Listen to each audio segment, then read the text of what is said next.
So we're back where we left off at our skill tree. I've decided to add a few new skills. I wanted a magic theme skill tree, so I have like a fire branch here, a water branch here, and an air branch over here. It only took a few minutes to change the appearance. Remember, you can just go into the data table and add new entries, and then it'll update automatically. And then I also went over here in the component and changed the zoom in and zoom out clamps and the starting zoom, so that when it's opened up, it just fits the screen nicely here. So the skill tree is looking pretty good, but currently we don't have any way of differentiating visually which skills have been learned, which haven't, which ones are learnable, which ones aren't, and we also don't even know which one's selected.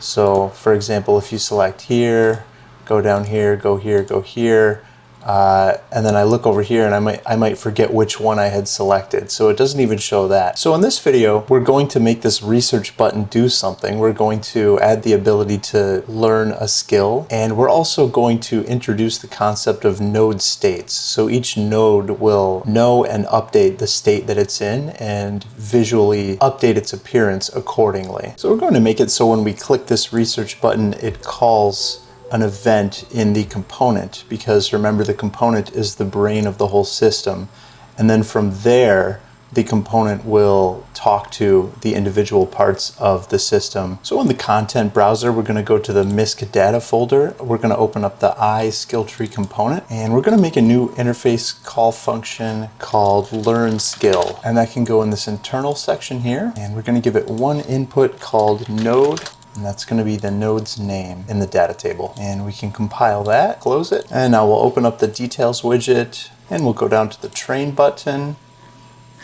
and we'll implement an onClicked event, and we'll get player controller, get component by class, BPC skill tree component, and we'll call the learn skill message. We'll get the selected node, and we'll get its node data table name, input that. And after we communicate with the component, we want to update this widget. So we'll drag in that function we created, update widget, and we'll input the selected node. And we'll drag in the skill tree UI, and we'll set the details widget to nothing, and we'll remove from parent. And that will effectively close this details widget immediately once we train a skill. We can compile and close this, and now we'll open up our component, the base one, and we'll open up that new interface function. And actually, the yellow means that it's an event. The gray means that it's a function. It'll automatically be created as an event if we don't have any outputs. So I'm going to go back in the MISC data folder, open this back up again. And so one workaround for this in Blueprints, if you want it to be a function, I prefer them to be functions because they're more neatly organized, is you can just add a bool with just a space for a name, just an empty bool as an output, compile, and then if you come back over here, you'll see that now when we implement it, it's a function. So we can close the interface again, and now we're going to add an incredibly important variable in this system. It's going to be called learned skills. I'll drag it into the start category, and we'll make it a name array. So it'll be an array of all the names of all the skills that are currently learned. And the system will always be keeping track of this variable and visually updating everything according to just this and the research points. So the first thing we're going to do in this learn skill function is update the learned skills with the new skill. We're going to add that to the array of currently learned skills. So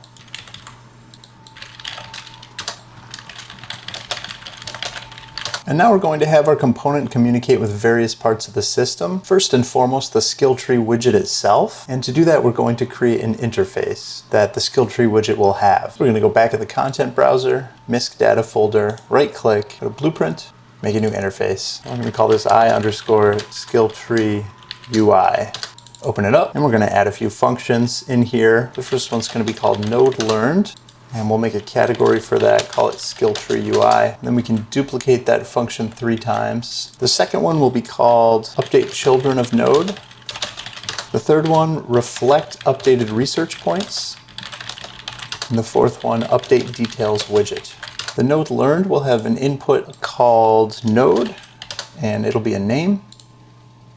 Update children of node, same thing, node, name variable, and reflect updated research points will have an input, which is an integer, and we'll just call it updated research points. Now we can compile and close this, and we're going to add the interface to the skill tree widget. So WBP skill tree, graph, class settings, add the interface, skill tree UI. And we can compile and close this. So if we open up our generated category, we drag in the skill tree widget. We're going to call that node learned message that we just created, and we're going to pass in the node. And now here we'll update the research points. So we'll drag in the data table, get data table row, pass in the node name, break to S skill tree, expand, and we want to get this cost. So we're going to take our current research points, subtract the cost, and we're going to input this into a new function. So we'll create a function, we'll call it update research points and reflect to nodes. And we'll input the updated research points, which is an int. And we'll go back over here into the learn skill, which we're working in. We'll drag in that function, and now we can just connect. And so this is going to update research points and other nodes. Now we'll go into that update research points function. And the first thing we want to do is clamp so that it doesn't go less than 0. And we'll just make the number very, very big. If you enter a bunch of 9s, it'll just automatically make it the max int possible. And we'll set the research points to that new value. We'll drag in the skill tree widget. And here we'll call that new interface function, reflect updated research points message. So this updated research points we can pass in here. We'll drag in the skill tree widget again, and we'll call the other interface function we created, update children of node. And now instead of updating the children of every single node, because remember there could be hundreds or thousands, we're just going to update the children of learned nodes because that's what might be changing, as well as the base node because that might need to be updated as well. So we'll change this to base with a capital B, if that's what's in your data table here. Base with a capital B row name. Now we'll drag in the learn skills, and we'll do a for each. And we'll call this function again, connecting this. And when that's complete, we'll call the last function we created, update details widget. So now let's go back over here to the learn skill. And the first interface function we'll start writing is this node learned function. So we'll go back to the content browser, now to widgets, open up the WBP skill tree, go to the graph, interfaces, open up the skill tree UI, and we can see the functions that we just implemented. And again, I think I'd prefer them to all be functions. And I'll open up the node learned function. And the first thing I'll do here is drag in the node icon map in the node generation category, get the keys, for each loop. Actually, we're gonna end up wanting a for each loop with break. Get the data table name. And if it's equal to this input, then we'll call on that node to update its state. So we'll go back to our content browser, go into the widgets, open up the WBP skill tree node, graph. We're going to create an event called update node state. It's going to have an input called updated node state. For the variable type, we're going to create a new enum. And this enum is going to be all of the possible states that this node could be in. So we'll go back to our content browser, MISC data, right click, blueprint, enumeration. We'll call it e_node state. We're going to add 8. First one's just going to be a dash, and this just makes it so in Blueprint this is default. Basically nothing is default. Next one we'll call base node, learned selected, learnable selected, unlearnable, and unlearnable selected. We can save and close this.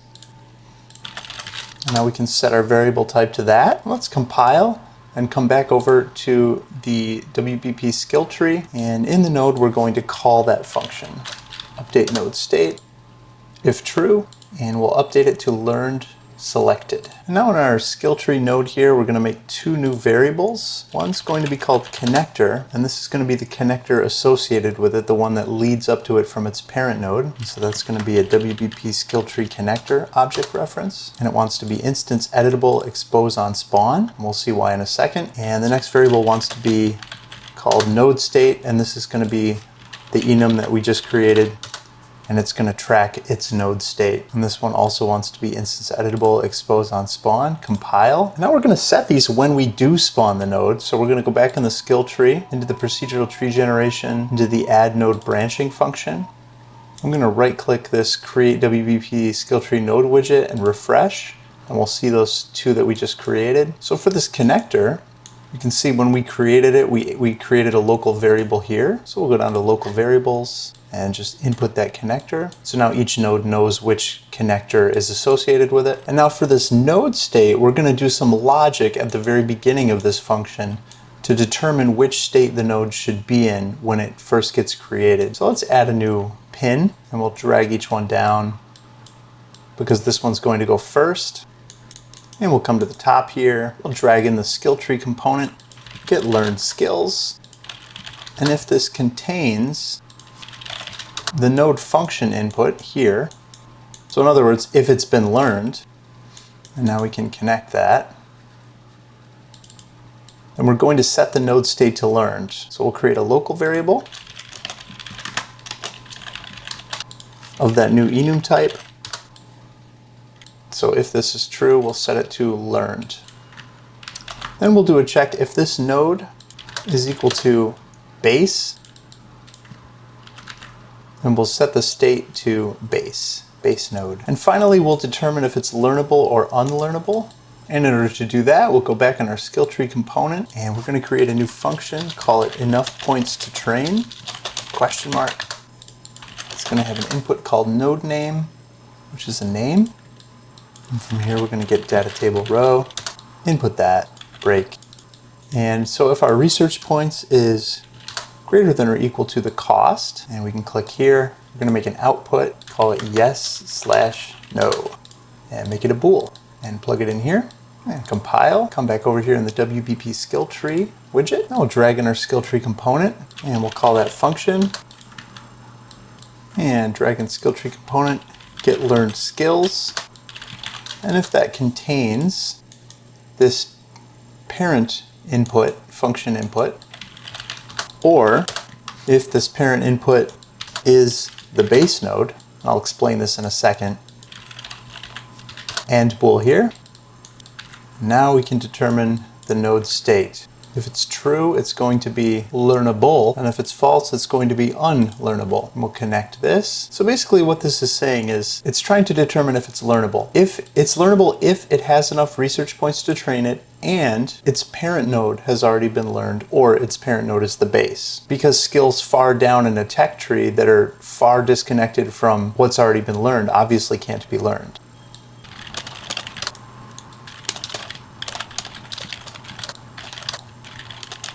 And now finally, back down here, we can input that node state that we've determined into the nodes that we create. So now here we're going to compile and save this. So now here back in our skill tree node, when this event gets called to update the node state, first we'll do a check to make sure that it's not equal, choose the not equal enum to the node state that it already is. So if it's updating to a different state, then we can set its node state to what gets input, and we'll call a function to update this node's appearance. So we're going to make that function. We'll call it assign static material and appearance info, and we'll put it in a category because we're going to have quite a few functions eventually. We're going to call it node appearance change. And we can put these in categories as well.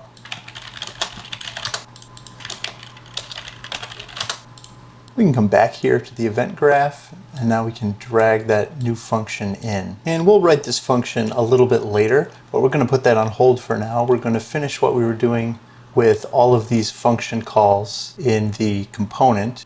So if we remember back here in the learn skill that gets called, we're doing a node learned call, which we're in the middle of writing. So we've called to update the node state on the node widget. We also want to update the state on its corresponding connector. So we're going to go back in the content browser down to widgets, open up the connector, go over to the graph, and we'll make a new custom event here, call it update node state here as well. And we'll make a variable in here. We'll call it node state, set it to the new enum we created.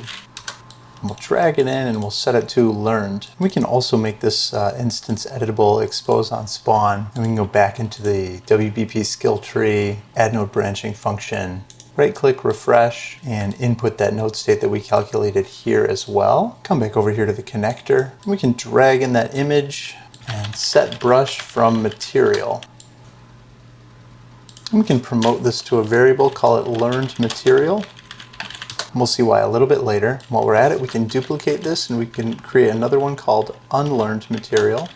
And we'll set these variables, learned and unlearned materials, a little bit later. For now, we're going to go back to the skill tree, to the node learned function, which is where we're working in. And now that we've created that event on the connector, now from this node that we've found, we can get its connector and call that event, update node state. And once we've done this, we can break this operation from continuing because we've found the node that was learned. We can comment this. So now we're done with this node learned function. Now if we go back to the component, so we've called the node learned, and then we've created this function, update research points and reflect to nodes, and called these other functions. So now we're going to write these. So over in our WBP skill tree widget, go back to the interface function category. We'll do the next one, reflect updated research points. And this one's very simple. We're going to get the research points in the widget, which remember is in the center, and we're just going to set the text. The next one we'll do is the update details widget. This one's also pretty simple. Just drag in the details widget, check if it's valid. If it is, off the details widget, we're going to get the selected node. From the details widget, we're going to call that function update widget. That updates everything, passing in the selected node. And the last thing that we're having the component calling is a bit more involved, and that's this update children of node interface function. And for that, we're going to create a new function called update node children. Let me get a category for it, put it in nodes as well as this one, and we're going to create an input called node, which is a name, and go back to the update children of node and drag in update node children. Now this is all we're doing here. Now why do we have a function that just calls another function? Well, in blueprints, it's best to not put too much complexity in interface functions, because when something changes with the interface, the whole function can, like for example, an input, the whole function can be changed and all the local variables get messed up, even if you just change the name of the input. So it's usually best practice, especially with any complexity at all, to put it in a class function. So now we'll open up the update node children function. And basically what we're trying to do here is when a node gets learned, its children need to figure out if they should enter the learnable state or not, depending on how many research points there are, as well as other factors. So we'll start by dragging in the node icon map, hit the keys, and promote this to a local variable. Just call it nodes.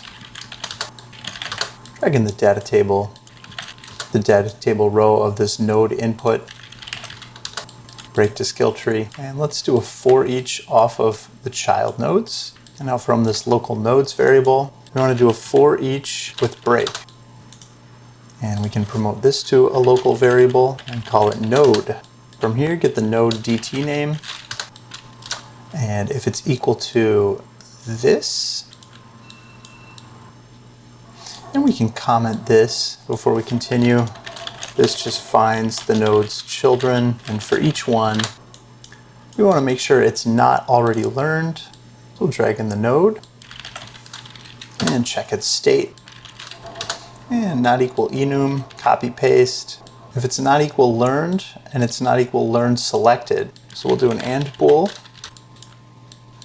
and comment this. So if it's not already learned and there are enough points to train, and for the node name, we want to input all the way from this for each loop into here. So if there aren't enough points to train, we know exactly what to do. We can set that node, call update node state to unlearnable. And if there are enough points to train, we're going to either set it to learnable or learnable selected. How to figure out which one to set it to? We'll get its current node state, and see if it's equal to either unlearnable selected or learnable selected.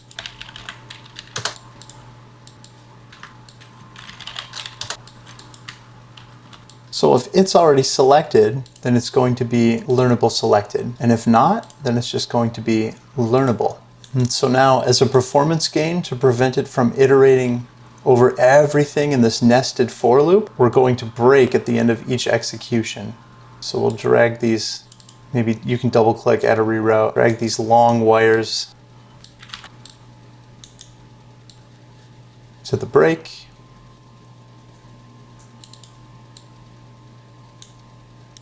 And comment this, and we can just comment this whole thing, update nodes children to learnable state if necessary. Now another thing we want to add in the component in the learn skill function, we want to add a check here. We don't want any skill to be able to be learned. We want to check to make sure that its parent is learned and also that there are enough research points to train it. So we'll add a checking function here. Let's add a new function and we'll call it can skill be learned. We'll input a name called node and we'll output a bool called yes or no, and we'll make it a pure function because this is just going to return yes or no. Compile, go back and learn skill. We'll drag it in, add a branch, and so the only way we're going to execute all of this is if this is true. And make sure to connect the node here. And now we can write this function. So we're going to start by finding the parent node of this node that we're checking. And the way we're going to do that, drag in the data table, get data table row names for each. And we're going to get the data table row for each one, break it, drag off the child nodes, and check to see if it contains this node input here. And if it does, we have found the parent. So we can comment this, find parent node. We're going to get the learn skills and see if they contain this parent. So in other words, has the parent been learned? And we're also going to check one more thing. If this parent node name is equal to base, which is the name of our base node in our data table, because the base node will never be trained. So in other words, if it's in the first tier hierarchy of nodes around the base node, then we know that we can train it. And we can comment this. And we're also going to check the research points. Make sure that research points is greater than or equal to the cost. And if all of this is true, then we can return with a yes. Make sure to check that. And if it manages to complete without returning, then we'll return with a no. And now we need to update a node's state to selected or unselected when a node is clicked or unclicked. So back in the widget for the skill tree node, the mouse clicked function, we're going to finish this functionality. So we'll click on the first one here, the node selected function of the skill tree widget. We're going to make a new variable. We're going to call it last node selected. And we're going to make the WBP skill tree node object, put it up in the references category. I'll drag it in, and if it's valid, and also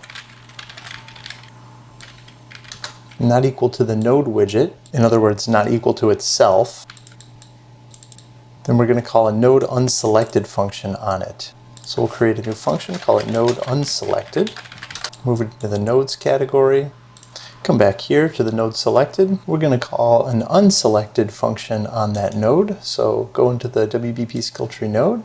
Let's make a new function, call it node unselected. And we'll put it in the node selection category, go back to the skill tree, copy the last node selected, and we'll call that a function. Now in that function, get the node state, and we'll do a switch. And we're going to set its state. Remember, we created the update node state event in here. And we'll have 4 possibilities. We can leave it blank if it's nothing or base. We can make it learned if it's learned or learned selected. We can make it learnable if it's learnable or learnable selected, and we can make it unlearnable if it's unlearnable or unlearnable selected. So basically this just makes sure that its state is not selected. Now back in the WBP skill tree, We're going to set the last node selected to this now. And now back in the mouse clicked function of the WBP skill tree node, we're going to open up this node selected function and write that. And for this, we can copy and paste the node unselected function and just change a couple things. Instead of learned, it's going to be learned selected. Learnable is going to be learnable selected. Unlearnable is going to be unlearnable selected. We're done with that. So now if we come back over here into the component, we can see that in this learn skill that we're calling when we click the button, we're doing the node learned on the skill tree, and we're updating research points reflect to nodes. We're updating the children of those nodes, and we're updating the details widget. So pretty much all of the code, all of the blueprint communication is done, where the component is kind of driving the system. Now what we want to do is design the ability to set what each of those node states looks like. We want complete artistic control. We want the ability to tweak any individual node state, and we want it to be simple and easy to use as an artist once we get this set up. So to accomplish this, we'll have a material instance in the component representing the look of each potential state of a node. We're going to create a new variable. We're going to call it base mat. Make it a material instance, object reference, not an array. And we'll create a new category for it. Skill tree, vertical bar, node appearance. We're going to duplicate that 6 times. And let's name the rest of the materials.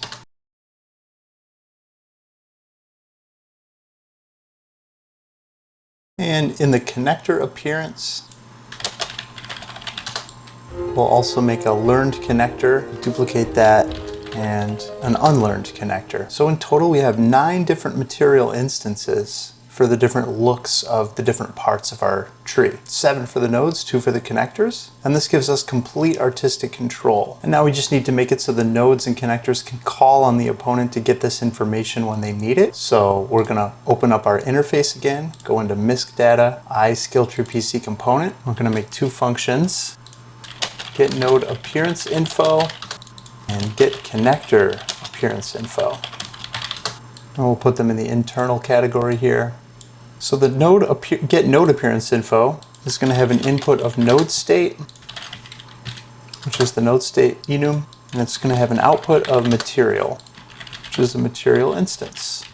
And the connector appearance is just going to have 2 material instance outputs, 1 unlearned and 1 learned. We can compile that and close. So now back in our WBP skill tree node, remember when we're updating node state, we want to change its appearance with this function. So we'll go into this function, and this is where we'll call that interface call to get that info. So get player controller, get component by class, BPC skill tree PC, get node appearance info message. And we want to input the node state, and we can get that background and set brush from material. And that's all we need to do. We can compile that, and in the connector, for this one in the construct, get player controller, get component by class, skill tree PC, and this time we'll call get connector appearance info message. And we can set the unlearned and learned materials that we created earlier, and get the node state, and we'll do a switch. And we'll drag in that image, and we'll set brush from material, expand this, duplicate this whole thing. You can drag learned into the bottom one and unlearned into the top. And so we're going to set the image to the learned materials if the node state is either learned selected or learned. And we're going to set it to the unlearned material if it's anything else. And we can compile and close this. So now that we've created our different material instances in the component, in the get node appearance info interface function, we can do a sequence, drag a switch off the node state, drag in the base mat, and we're going to promote to local variable. We can just call this material, and we can copy just the material part, connect it to each one, and we'll connect the correct material to the correct output.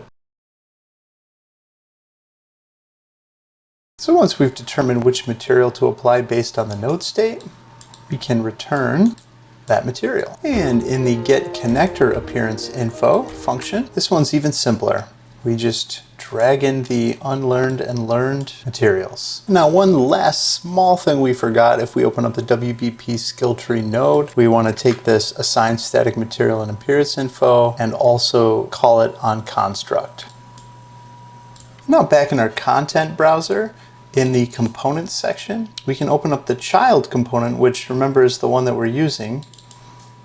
And we have this new category, node appearance, with all these materials here that we can just design, as well as the connector appearance category with these two here. So now we can just design those materials and then assign them. And the cool thing about this is we can have different versions of different skill trees with different materials that we just mix and match as we choose. And we can go into any node state and tweak it any way we want. So it's full artistic control. So what we can do here is create a new folder under the Skill Tree Pro and call it example, and then whatever this particular skill tree represents. For me, it'll be mage. And you can see I've already created a couple other examples in here. And so this way you can just stay organized. You can have all of your stuff for that particular version of the skill tree in that folder. I'm going to drag the data table into here, and I'm also going to drag this child component into here, and I'm going to rename it to PC Mage,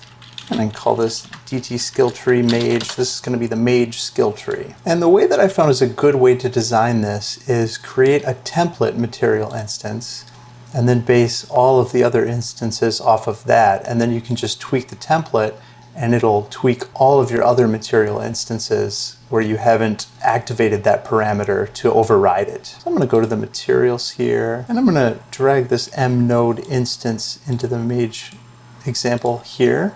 So all of this is just for this one skill tree. I'm going to call it M underscore node Mage underscore template. And I'm going to right click, create an instance of this template, and I'm going to call it M underscore node Mage. Now I'm going to duplicate the base 6 times, which are all deriving from template, just so I can have one material instance for each node state.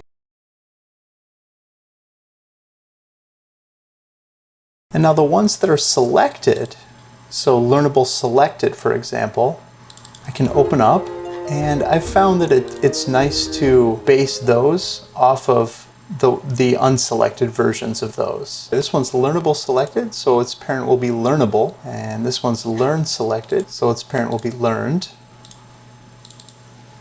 And this one's unlearnable selected, so its parent will be unlearnable. And now I'm just going to create the 2 materials for the connector. So in the materials, I'll drag this connector instance that I like for this into this folder, and I'll rename it to M node Mage connector underscore unlearned. And I found a good way to set this up so that these also change together is to create a material instance from the unlearned and make the learned. And we also need to update the connector material to have learned and unlearned states. So we're going to open it up, and we can copy this unlearned connection section and paste it here and call it learned connection, and rename the learned width, learned glow, and learned corner radiuses, and learned connection to the named reroute. And over here, one left click, convert to parameter. We'll call it learned percentage.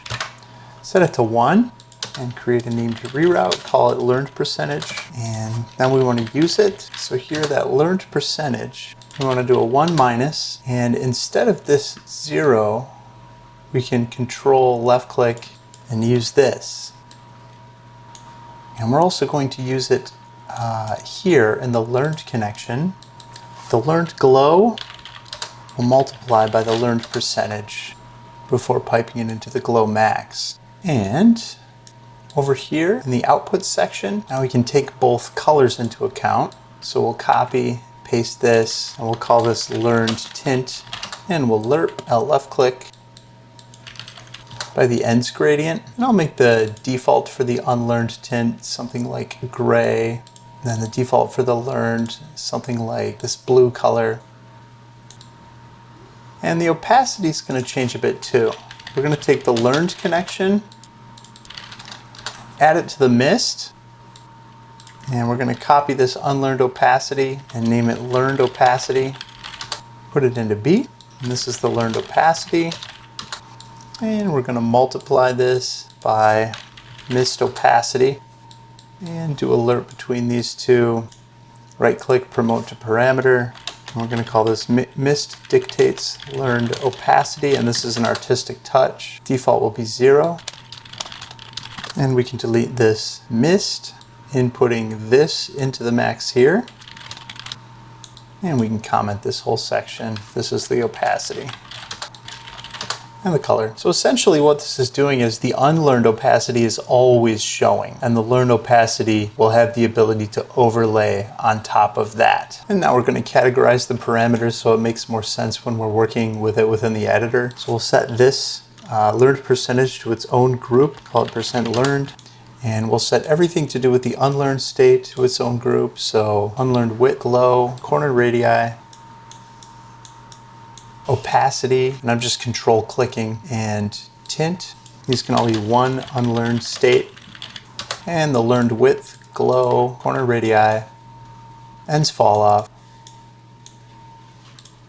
learned opacity, and learned tint can be two learned state. And everything to do with the missed repetition, missed speed, missed strength, missed width variation, missed side fall off, and missed dictates learned opacity can all be 3 learned state missed. And we'll remember to apply and save for the changes to propagate to our material instances. And also take the learned percentage and clamp it between 0 and 1, apply and save. And now if you'll remember, we based the learned version of the connector off of the unlearned down here. And so when you're setting this up for any skill tree, the only thing you need to do in the learned material is activate this %learned parameter and drag it up to 1. And then you're all done with that. You can close it. And all of your work will be done in the unlearned material. And the cool thing about this is that you can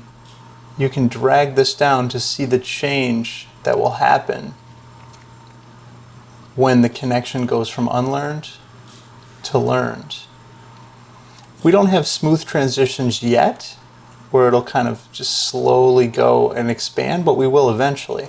For now, it'll just snap from one state to another. But when you're designing this, you can use this to kind of see how it will look. One final note though, remember to put this parameter all the way back down to 0 when you're finished, because this is the unlearned. Otherwise, it will look wrong when you open up your skill tree, and you'll be wondering why. Just always set this back to 0 after you're done playing with it, the visuals. So now in the component that we're using, we can set them.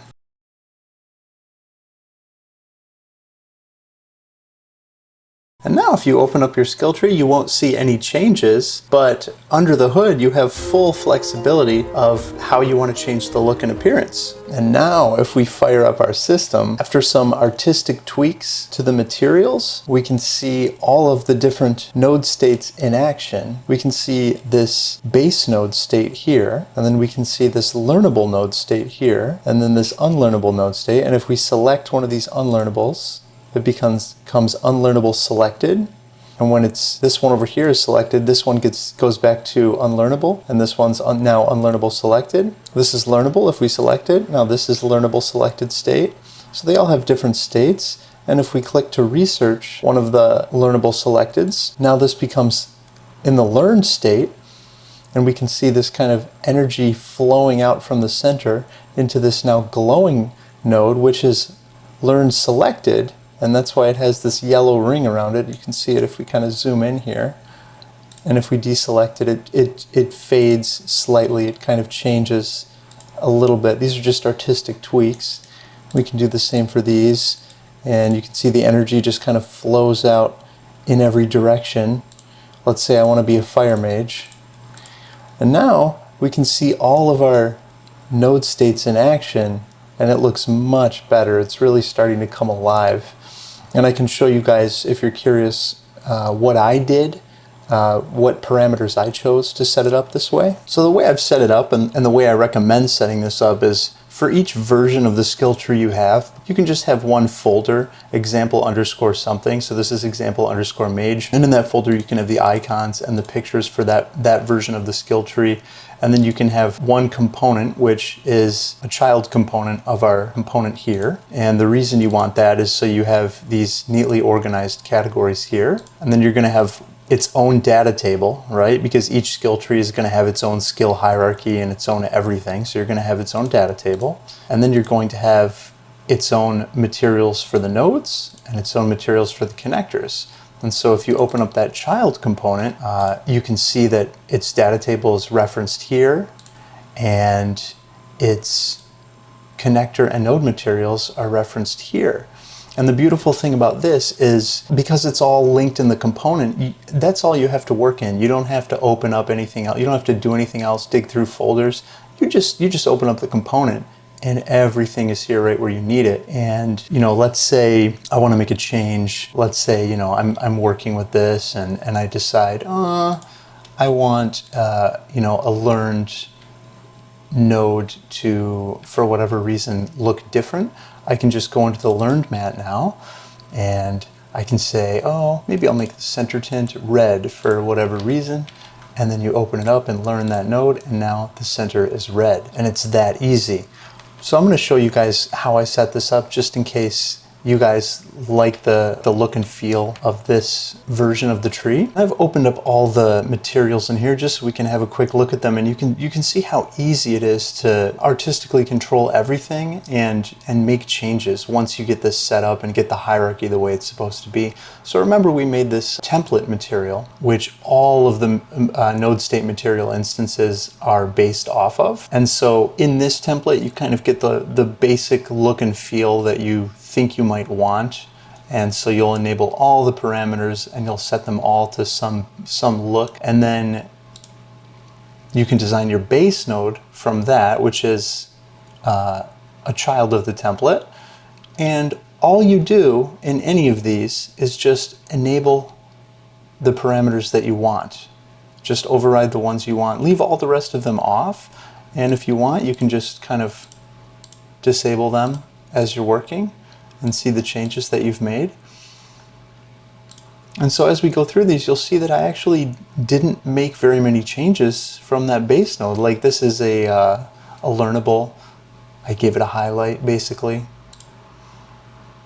And this is a learnable selected. And remember, the selecteds are children of the unselected versions of the same one.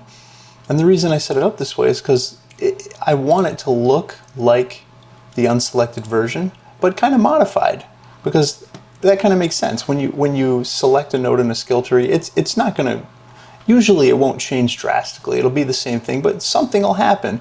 So in this case, the fact that I'm turning it from a circle into a box means that you can see the rotation.